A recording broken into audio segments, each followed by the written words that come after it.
Hi there, it's Laura again. This time I'm going to go into Snagit Editor, the Image tab. We're going to go over cropping and trimming, resizing, styles, and then finally we're going to save our new images that we've created. So to crop and trim, you can do it one of two ways. One of the easiest ways I like doing, and we're actually just going to use this capture of the document that I had done earlier. You can just take one of these corners, and to crop it or to trim it, you can do that. Of course, you can always go back up and undo it. If you wanted to crop it from the top, you can do that. You can always lower it a little bit so that way it's not there at all. And of course, I can undo it again by hitting the undo twice.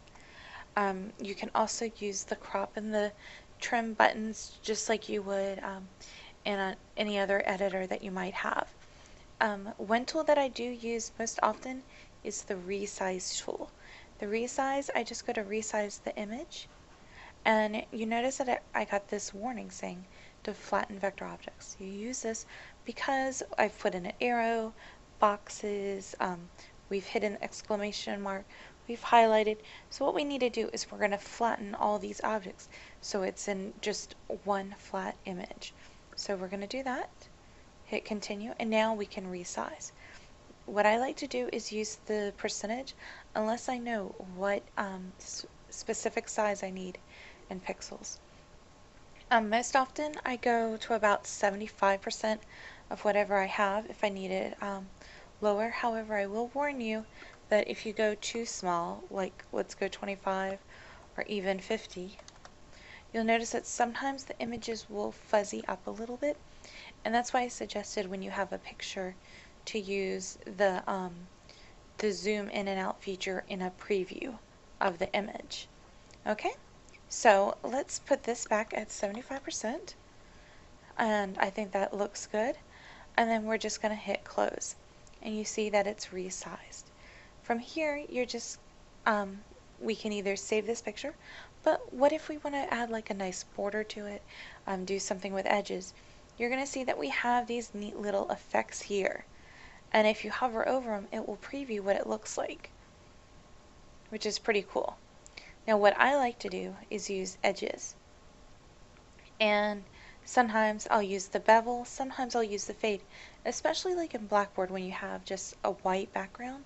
I go to the fade option and I click it to do on all four sides. Now you'll notice in my picture you see the background, that checkerboard.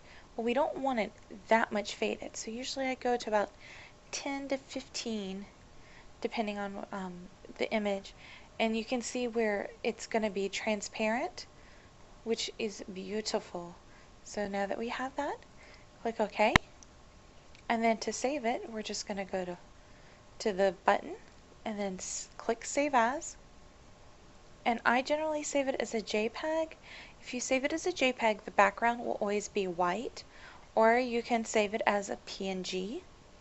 And here I have it saving to my desktop, so I'm going to say image 1, call it whatever you want, put it in the folder you want, and hit save.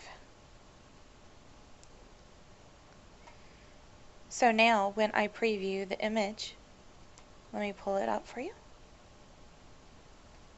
You'll see you have the image right here, and that's how it works.